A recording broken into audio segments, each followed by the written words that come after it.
Assalamualaikum warahmatullahi wabarakatuh. Hai guys, selamat siang.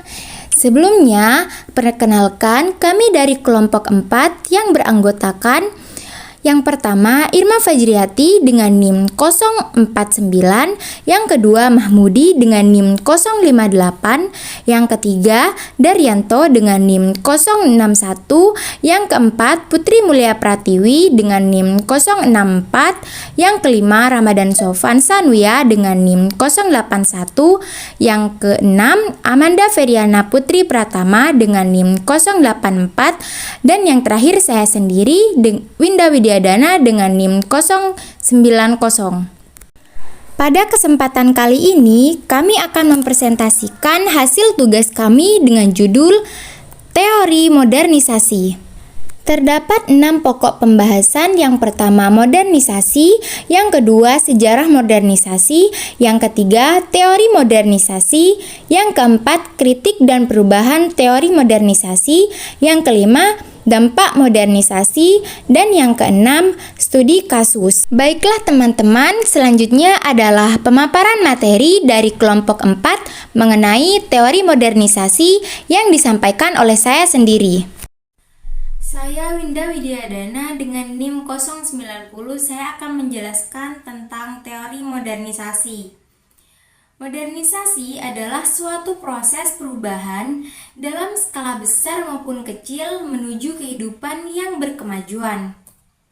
Hal ini pula yang menyebabkan modernisasi disebut sebagai transformasi aspek kehidupan masyarakat secara menyeluruh jika dilihat dari dampaknya.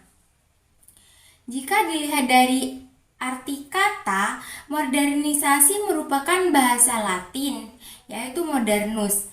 Kata modernus sendiri terdiri dari dua gabungan kata yang memiliki arti, yaitu modo yang diartikan sebagai cara, sedangkan ermus yang diartikan sebagai masa kini.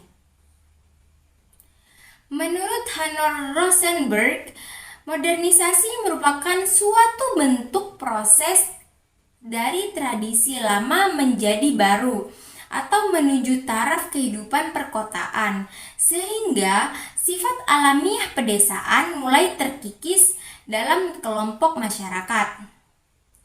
Oleh sebab itu, jika dalam suatu daerah telah terjadi modernisasi, maka dapat dipastikan bahwa masyarakat yang tinggal di daerah tersebut mengalami perubahan karakteristik dari gaya hidup pedesaan menuju gaya hidup perkotaan.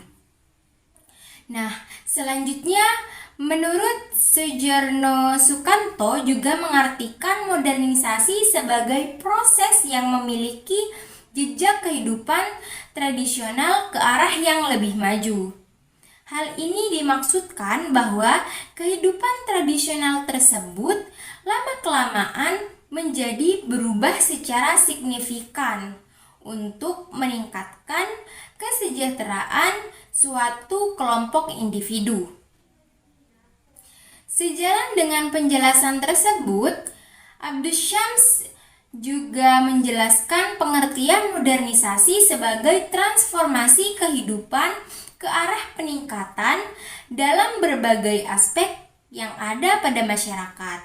Selain itu, Cockburn dan Nimkov juga menjelaskan pengertian modernisasi sebagai upaya yang timbul untuk memberikan arahan pada masyarakat agar memiliki gambaran besar tentang kehidupan di masa depan yang lebih maju dan nyata. Hal lain diungkapkan oleh Neil Smelser yang menyatakan bahwa modernisasi merupakan bentuk ketidakteraturan struktur masyarakat dalam melakukan suatu fungsi kehidupan, sehingga terjadilah substruktural dan melibatkan konsep diferensiasi struktural. Oleh sebab itu, dalam buku The Consequence of Modernity yang ditulis oleh Anthony Giddens, modernisasi dibagi menjadi 4 dimensi, yaitu kapitalisme, yang kedua industrialisme, yang ketiga kemampuan pengawasan, Dan yang keempat, kekuatan militer. Itulah Grametz beberapa pengertian modernisasi yang diungkapkan oleh para ahli, sehingga dapat kita simpulkan bahwa modernisasi merupakan suatu proses perubahan yang bertransformasi menuju kemajuan dengan meninggalkan karakteristik tradisional menuju modern, di mana hal tersebut secara menyeluruh dapat memberikan dampak pada segala aspek kehidupan kelompok masyarakat. Selanjutnya yaitu sejarah dari lahirnya teori modernisasi. Teori modernisasi lahir dalam bentuknya yang menurut tokoh Amerika Serikat sebagai tokoh penting dunia dalam peristiwa setelah Perang Dunia Kedua. Atau dengan mudahnya kita memahami bahasanya, yaitu teori modernisasi ini lahir dalam bentuk produk sejarah dari 3 peristiwa penting dunia setelah Perang Dunia Kedua, yaitu yang pertama ada munculnya Amerika Serikat sebagai kekuatan dominan dunia sekaligus negara barat lainnya seperti Inggris, Jerman, Perancis yang semakin melemah setelah adanya Perang Dunia yang Kedua. Nah, sedangkan Amerika ini malah menjadi pemimpin dunia sejak Marshall Plan membangun kembali Eropa Barat. Akibat dari Perang Dunia yang Kedua ini, pada tahun 1950 Amerika mengambil peran secara praktis, yaitu mengendalikan percaturan dunia. Yang kedua, secara bersamaan terjadi perluasan komunis sedunia. Uni Soviet mampu memperluas pengaruh politiknya di Eropa Timur dan Asia, yaitu di Cina dan Korea, secara tidak langsung mendorong Amerika untuk memperluas pengaruh politiknya pada dunia lain selain Eropa Barat. Nah, yang ketiga yaitu lahirnya negara merdeka baru di Asia, di Afrika, dan di Amerika Latin yang merupakan bekas dari jajahan negara Eropa Barat.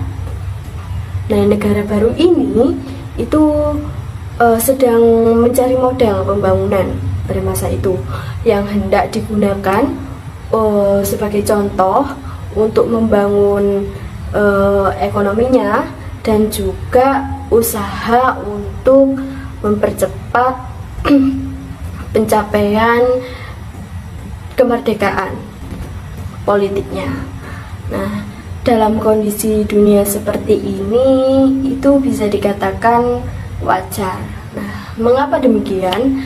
Jika elit Amerika Serikat memberikan dorongan dan fasilitas bagi ilmuwan sosialnya untuk mempelajari permasalahan yang ada di dunia ketiga, kebijakan ini itu sebagai langkah pendahuluan untuk membantu ekonomi dan kestabilan politik dunia ketiga, dalam rangka menghindari kemungkinan terpengaruhnya atau bahkan bisa dikatakan jatuhnya negara baru tersebut ke pangkuan Uni Soviet. Selanjutnya yaitu teori evolusi dan teori fungsionalisme, yang dimana teori ini itu banyak mempengaruhi daripada teori modernisasi. Selanjutnya yaitu asumsi dari teori modernisasi, yaitu sebagai usaha untuk disiplin dalam prospek pembangunan negara dunia ketiga, yang dimana setiap disiplin ini memiliki pendekatan yang khusus untuk memberikan sumbangan yang khas sebagai untuk mengidentifikasi masalah pokok modernisasi dan mencoba memberikan jalan keluarnya. Contohnya pada sosiolog ini menitik beratkan pada diferensiasi struktural. Sementara di bidang ekonomi, yaitu para ekonom-ekonom memberikan tekanan pada pentingnya investasi produktif.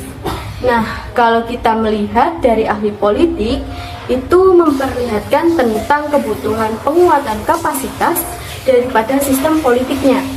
Dengan banyak gambaran desis-desis yang diuraikan dalam teori ini, yaitu teori modernisasi, dapat ditemukan dua perangkap yang memiliki kesamaan pokok, asumsi, dan metodologi yang digunakan. Yang pertama diturunkan dari teori evolusi. Teori evolusi mengatakan bahwa perubahan sosial merupakan gerakan yang searah seperti garis lurus, yang dimaksudkan yaitu membawa masyarakat dari tahapan primitif menuju tahapan yang lebih maju, yang membuat masyarakat ini memiliki struktur yang serupa. Satu perangkap teori modernisasi yaitu pola pikir fungsionalisme. Teori ini memberikan penekanan pada ketergantungan lembaga sosial. Terpengaruhnya pada teori ini, ajaran modernisasi secara implisit juga mengandung berbagai asumsi. Contohnya pada urbanisasi, industrialisasi, dan lain-lain. Baik, di sini saya akan melanjutkan presentasi teman saya. Di sini ada teori Horkheimer, merupakan salah satu teori yang terus dipakai dan terus dikembangkan. Teori ini dicetuskan oleh Episthomer dan Roy Hart yang bekerja terpisah namun menghasilkan kesimpulan yang sama, bahwa pertumbuhan ekonomi ditentukan oleh tingginya tabungan dan investasi. Jika tabungan dan investasi masyarakat rendah, maka pertumbuhan ekonomi masyarakat atau negara tersebut juga rendah. Hal ini dijumpai pada negara maju dan berkembang. Masyarakat di negara maju merupakan masyarakat yang memiliki investasi yang tinggi, yang diwujudkan dalam saham, indeks, dan bentuk investasi yang lain. Contohnya, paling dekat dapat dilihat bagaimana masyarakat Singapura memiliki tingkat investasi yang tinggi dibanding negara-negara di Asia, negara Asia di Tenggara. Asumsi yang mendasari teori ini bahwa masalah pembangunan pada dasarnya adalah masalah investasi modal. Jika investasi modal sudah berkembang baik, maka pembangunan ekonomi negara tersebut juga akan berkembang.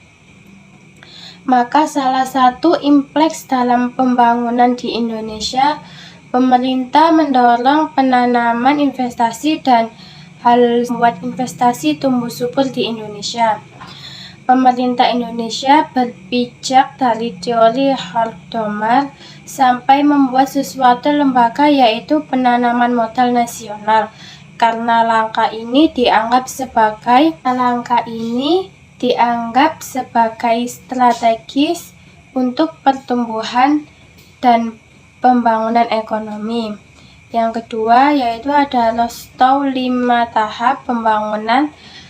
Perhatian terhadap pembangunan yang dilakukan Rostow adalah pengkajian terhadap proses pembangunan, di mana Rostow mengajarkan menjadi 5 tahap pembangunan, yaitu yang pertama adalah ada masyarakat tradisional, kedua prakondisi untuk lepas landas, yang ketiga lepas landas, yang keempat berangkat ke kedewasaan, yang kelima zaman konsumsi nasional yang tinggi. Masyarakat tradisional merupakan masyarakat yang fungsinya produksi masih terbatas. Hal tersebut ditandai dengan cara produksi yang masih primitif dan cara hidup masyarakat yang masih dipengaruhi oleh nilai-nilai tradisional atau adat istiadat. Yang kedua ada prakondisi lepas landas.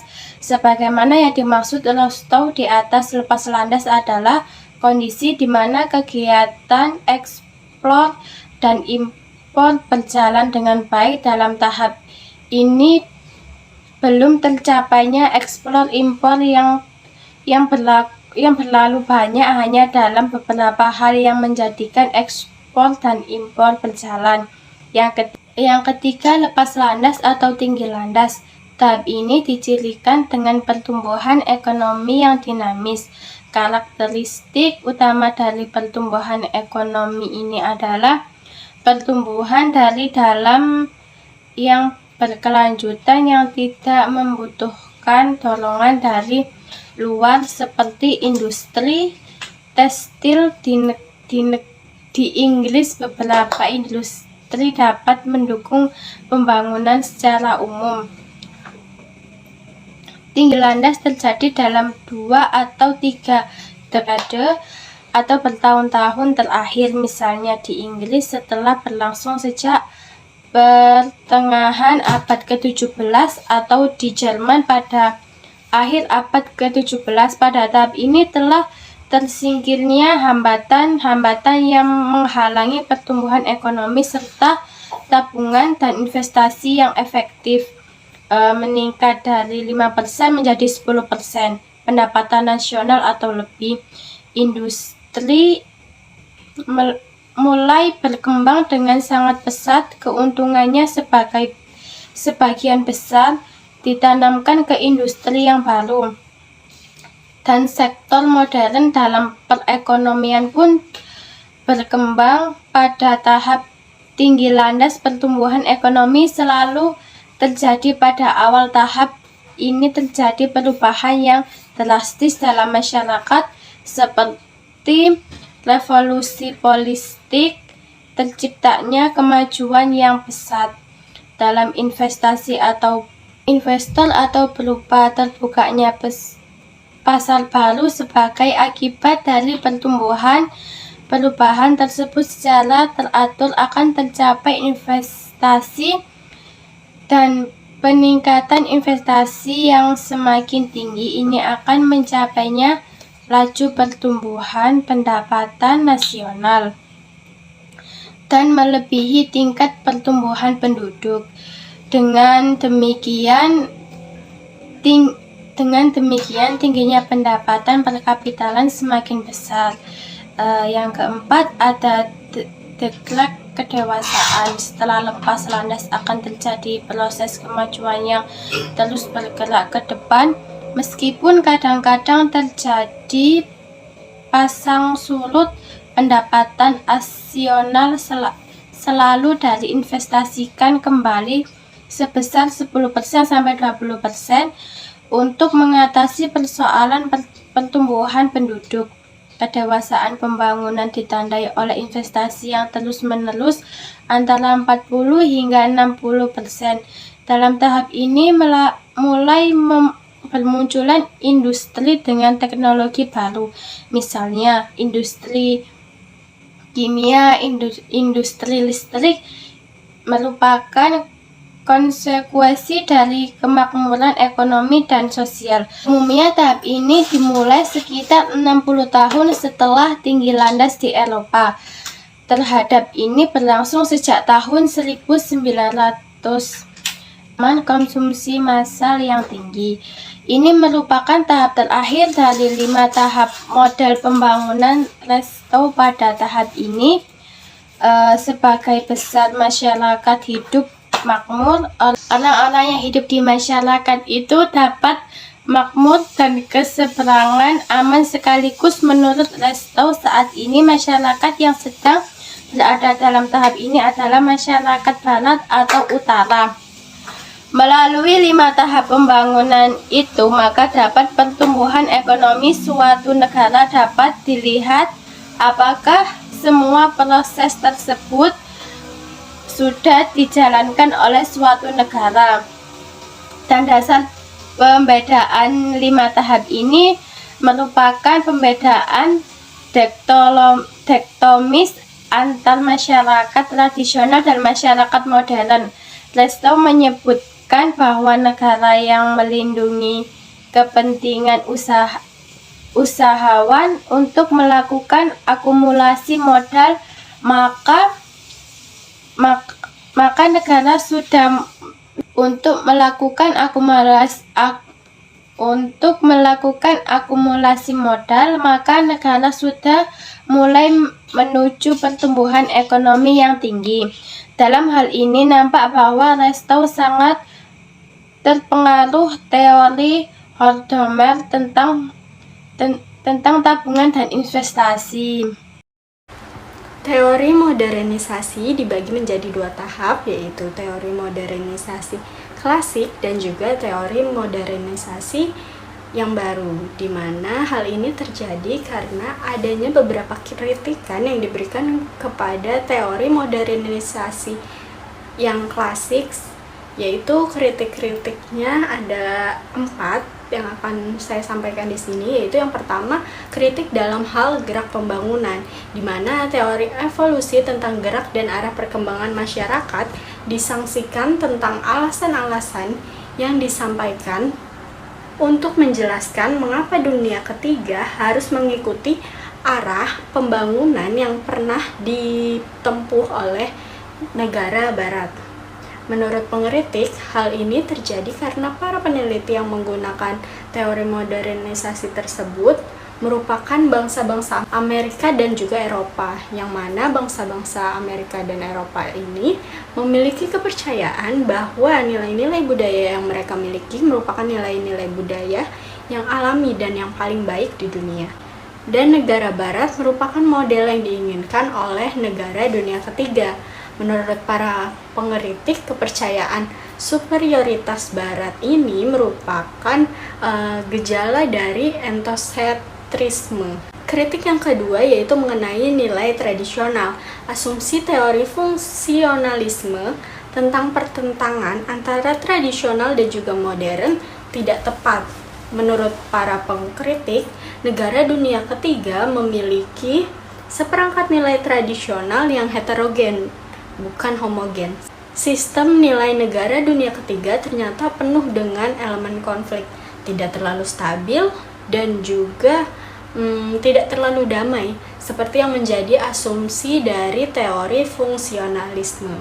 Nilai-nilai tradisional tidak terlalu menghambat modernisasi. Kritik lain di satu sisi, modernisasi mempengaruhi hilangnya nilai-nilai tradisional, tetapi di sisi lain, nilai-nilai tradisional juga dapat mempengaruhi modernisasi dan juga bentuk serta nilai-nilai modern. Kritik yang ketiga yaitu dalam hal metode kajian. Dalam hal metode kajian, teori modernisasi ini memiliki kecenderungan untuk melakukan analisis yang abstrak, tidak jelas periode sejarah dan juga wilayah negara yang dimaksud. Dan teori modernisasi ini tidak memiliki batas ruang dan juga waktu dalam menganalisisnya. Sedangkan dalam sudut pandang ideologi, khususnya adalah neo-Marxis, teori modernisasi tidak lebih hanya sebagai ideologi perang dingin yang digunakan untuk memberikan legitimasi intervensi Amerika Serikat ke negara-negara dunia ketiga. Kritik yang keempat yaitu dalam kerangka teoritisnya, di mana teori modernisasi ini dianggap lupa memperhatikan unsur dominasi asing dalam kerangka teoritisnya, karena fokus analisisnya yang lebih memperhatikan variabel item seperti nilai-nilai tradisional dan juga kurangnya investasi produktif. Akibat teori modernisasi hanya sedikit sekali mempertimbangkan pada dinamika ekstra seperti kolonialisme, perusahaan multinasional, ketidakseimbangan nilai tukar perdagangan, dan juga ciri sistem internasional. Nah, dengan adanya kritik-kritik tersebut, kemudian para teorisi modernisasi melakukan autokritik. Mereka tidak segan-segan menghilangkan berbagai asumsi yang kurang dan tidak sahih pada teori modernisasi. Hal inilah yang kemudian mendorong para teorisi modernisasi membuat beberapa perubahan yang dikenal sebagai teori modernisasi baru. Perubahan-perubahan tersebut akan saya sebutkan 4 poin di sini. Nah, perubahan yang pertama itu adalah teori modernisasi yang baru sengaja menghindari untuk memperlakukan nilai-nilai tradisional dan modern sebagai dua perangkat sistem yang secara total saling bertolak belakang. Dalam teori modernisasi yang baru ini, dua perangkat sistem nilai tersebut bukan saja dapat saling berdampingan, tetapi juga dapat saling mempengaruhi dan bercampur satu sama lain.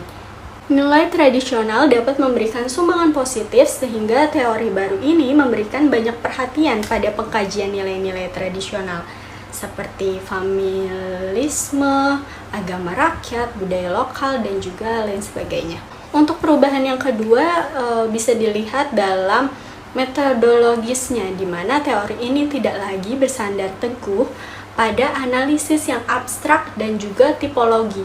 Tapi pada teori yang baru ini cenderung untuk memberikan perhatian yang seksama pada kasus-kasus nyata.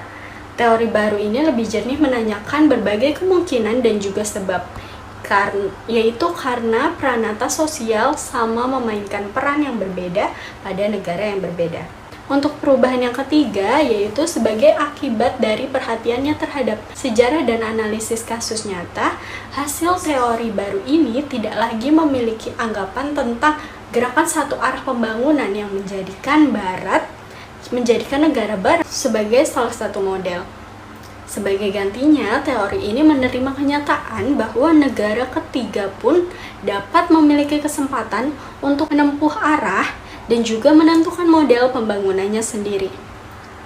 Dan yang terakhir, perubahan yang terakhir yaitu teori modernisasi yang baru lebih memperhatikan dan memberikan perhatian penuh kepada faktor eksternal, yaitu contohnya adalah lingkungan internasional. Sekalipun perhatiannya masih pada faktor internal, masih tetap ada. Selain itu, teori ini juga memperhatikan pada faktor konflik, bahkan sering diintegrasikan faktor konflik, dominasi ideologi, dan juga peran agama.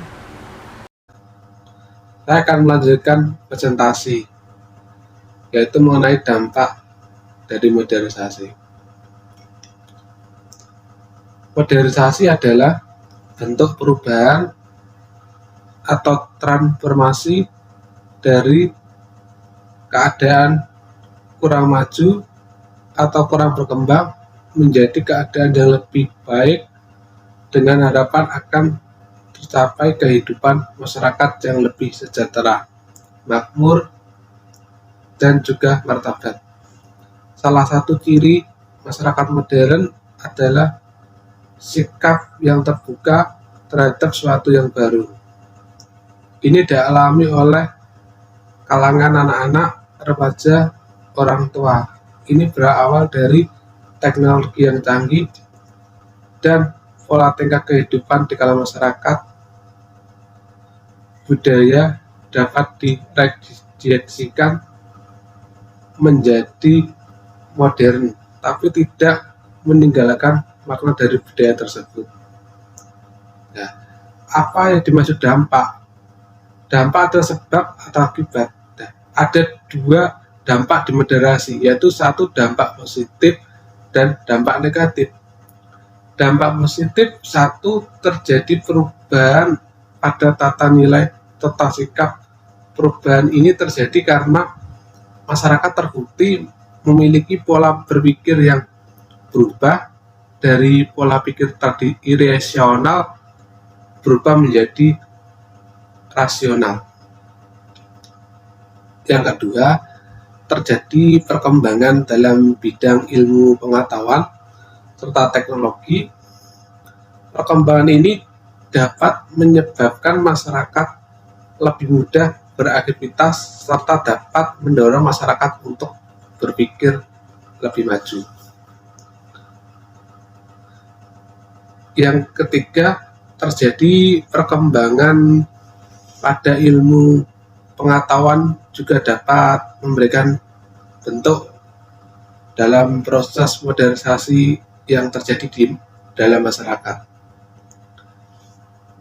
Yang keempat, adanya peningkatan pada kehidupan masyarakat yang berubah menjadi lebih baik, penggunaan teknologi serta pengetahuan yang berkembang dapat meningkatkan fungsi pada kehidupan bermasyarakat sehingga kehidupan masyarakat menjadi jauh lebih baik dari waktu ke waktu.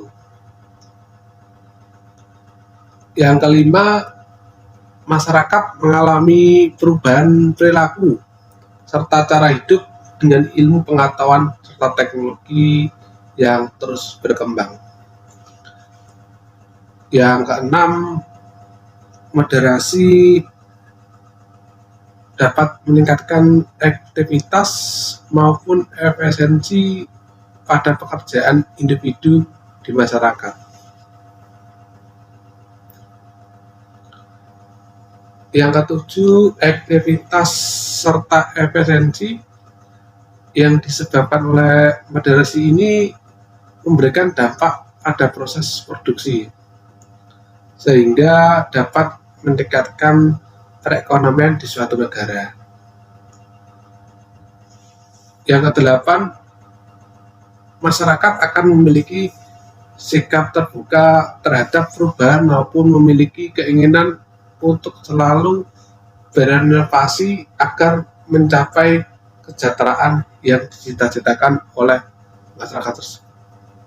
Nah, sedangkan dampak negatif dari modernisasi yaitu satu, mengakibatkan terjadi kesenjangan sosial.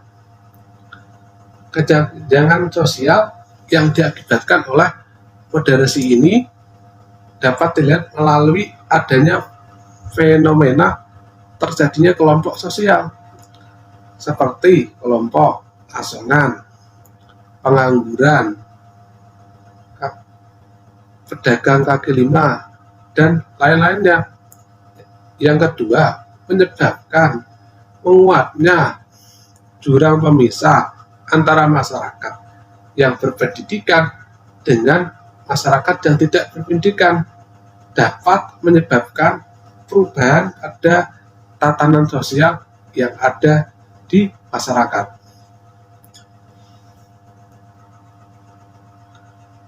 Yang ketiga, terjadi kesenjangan ekonomi yang dapat dilihat melalui perbedaan antara kehidupan masyarakat yang kaya dengan masyarakat miskin, sehingga memicu timbulnya budaya kosmetik serta budaya domestik, efek atau suka pamer. Yang keempat, dapat menyebabkan terjadinya pencemaran lingkungan alam sebagai efek dari pembangunan seperti pabrik, industri yang terjadi secara terus-menerus. Yang kelima, moderasi dapat menimbulkan dampak pada meningkatnya kriminalitas karena tiap orang memiliki keinginan untuk dapat mengungguli orang lain dan berusaha mencapai tujuan tersebut dengan berbagai cara, termasuk cara-cara kriminal. Yang keenam, terjadinya pergeseran nilai-nilai pada kebudayaan lokal. Yang ketujuh, hilangnya adat istiadat dari kebudayaan lokal masyarakat yang telah diturunkan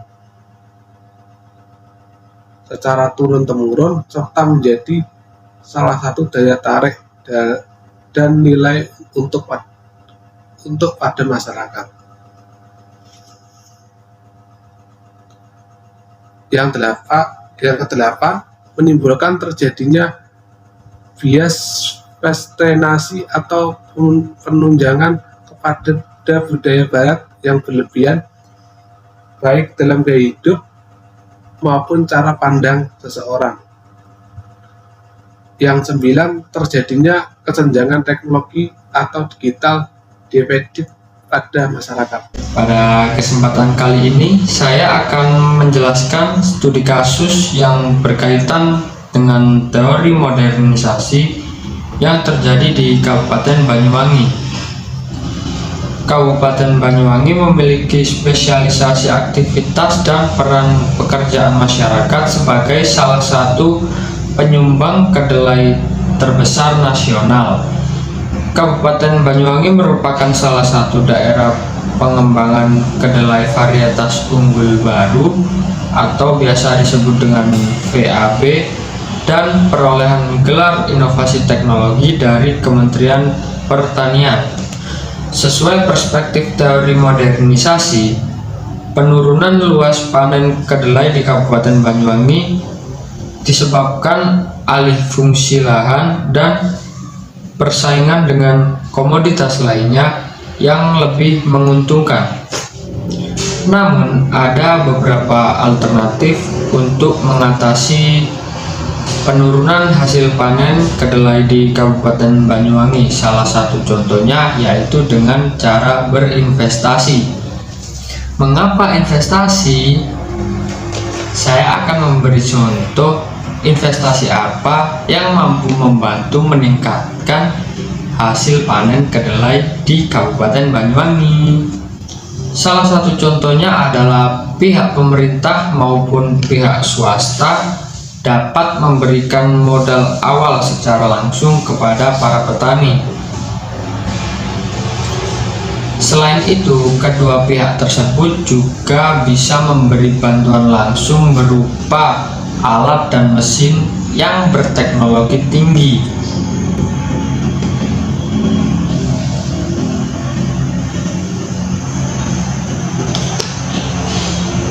Dengan demikian, para petani pun akan merasa lebih semangat karena memiliki modal yang besar dan mesin yang berteknologi tinggi. Hal itu dapat membantu meringankan pekerjaan dari para petani kedelai.